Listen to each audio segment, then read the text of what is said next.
London में भारत से सिखों के अलहदा वतन के लिए रेफरेंडम जारी। हमारे ब्यूरो चीफ राना उस्मान अली खान की तफसील के मुताबिक लंदन में भारत से सिखों के अलहदा वतन के क़याम के लिए रेफरेंडम जारी है और सिख कम्युनिटी जोक दर जोक अपना वोट डालने के लिए क्वीन एलिजाबेथ II इमारत के बाहर जमा है। सिख कम्युनिटी की तरफ से सिखों के अलग वतन खालिस्तान का नया नक्शा भी जारी कर दिया गया है। रेफरेंडम के लिए वोटिंग सुप्रीम कोर्ट के अकब में मौजूद सरकारी इमारत क्वीन एलिजाबेथ II में हो रही है। वोटिंग के मौका पर इमारत पर खालिस्तान के झंडे भी लगा दिए गए हैं। सिख रहनुमाओं का कहना है कि भारतीय दबाव के बावजूद बरतानवी हुकूमत ने रेफरेंडम की इजाजत दी है, जिस पर इनके शुक्रगुजार हैं। सिख रहनुमा परमजीत सिंह पमा का कहना है कि रेफरेंडम की निगरानी गैर जानिबदार कमीशन कर रहा है, जबकि सिख रहनुमा पतोस सिंह पिनो ने इल्जाम आयद किया है कि भारतीय हुकूमत ने रेफरेंडम से रोकने के लिए मुझ पर जाली इक़दामात बनवाए। सिख रहनुमा पतोस सिंह पिनो का ये भी कहना है कि रेफरेंडम में 50,000 अफराद की आमद मुतवक्का है।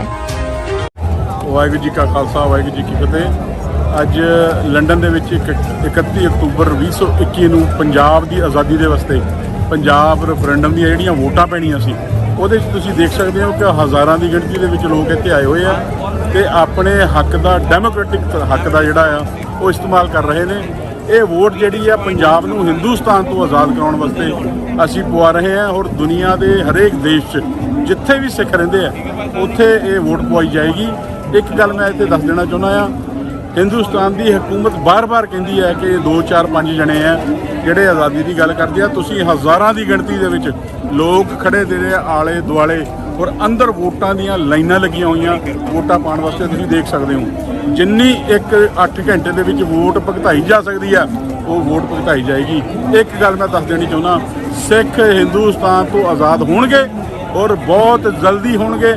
ਤੇ ਇੱਕ ਗੱਲ ਹਿੰਦੁਸਤਾਨ ਨੂੰ ਇਹ ਮੈਸੇਜ ਜਿਹੜੀ ਉਹ ਗੱਲ ਕੰਟੀਨਿਊਸਲੀ ਕਹਿੰਦੇ ਆ ਕਿ ਕੰਟਰੋਲਡ ਆ ਸਾਡੇ ਕੋਲ ਸਿੱਖਾਂ ਦਾ ਸਿਸਟਮ, ਸਿੱਖਾਂ ਨੂੰ ਕਦੀ ਕੋਈ ਕੰਟਰੋਲ ਨਹੀਂ ਕਰ ਸਕਿਆ। ਹਿੰਦੁਸਤਾਨ ਸਾਨੂੰ ਆਜ਼ਾਦੀ ਲੈਣ ਤੋਂ ਕਦੀ ਵੀ ਨਹੀਂ ਰੋਕ ਸਕੇਗਾ। ਅਸੀਂ ਦੁਨੀਆ ਦੇ ਕਾਨੂੰਨ ਦੇ ਵਿੱਚ ਰਹਿੰਦੇ ਹੋਏ ਡੈਮੋਕ੍ਰੈਟਿਕ ਤਰੀਕੇ ਦੇ ਨਾਲ ਹਰ ਇੱਕ ਬੰਦੇ ਨੂੰ ਇਹ ਕਹਿੰਦੇ ਆ ਕਿ ਆਪਣੀ ਵੋਟ ਦਾ ਇਸਤੇਮਾਲ ਕਰੋ, ਪੰਜਾਬ ਨੂੰ ਆਜ਼ਾਦ ਕਰਾਉਣ ਦੇ ਲਈ ਆਪਣੀ ਵੋਟ ਪਾਓ ਜੀ।